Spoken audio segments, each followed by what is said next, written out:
Iran যুক্তরাষ্ট্রের যুদ্ধের পর এক মাস পরেও জ্বালানি তেলের সংকটের প্রভাব থেকে বের হতে পারেনি বাংলাদেশ। রাজধানীর ফিলিং স্টেশনগুলোর সামনে গাড়ি নিয়ে চালকদের অপেক্ষার দীর্ঘ সারি প্রতিনিয়ত দীর্ঘতর হচ্ছে। কিছু কিছু তেল পাম্পে সাময়িক তেল সরবরাহ বন্ধ রেখেছে কর্তৃপক্ষ, তবে দ্রুতই সেবা চালুর আশ্বাস দিয়েছে পাম্প কর্তৃপক্ষ। এমআর আসাদের রিপোর্ট। রাজধানীর ফিলিং স্টেশনের সামনে দীর্ঘ সারিতে যানবাহন নিয়ে চালকদের অপেক্ষার চিত্র এখন প্রতিদিনের। পাম্পে মোটরসাইকেল 5, মাঝারি যানবাহন 15 ও বড় পরিবহন 25 লিটার পর্যন্ত জ্বালানি তেল পাচ্ছে। তবে এজন্য অপেক্ষা করতে হচ্ছে ঘন্টার পর ঘন্টা, লাইন দাঁড়াচ্ছে কিলোমিটারে।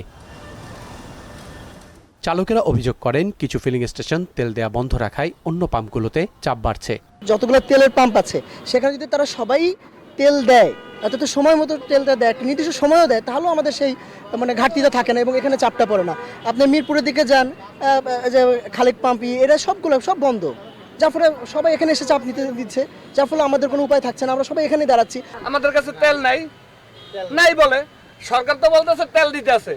আমরা একটা টিপ ঢাকার বাইরে গেলে 10টা করে তেল দেয়, 15টা করে তেল দেয়, তারপর দিলেও আবার ওখানে বহুত কিছু ঝামেলা আছে। গাবতলী, মহাখালী, কল্যাণপুর সব বন্ধ থাকার কারণে আসামগড়ে দুইটা পাম্প শুধু ঝামেলা।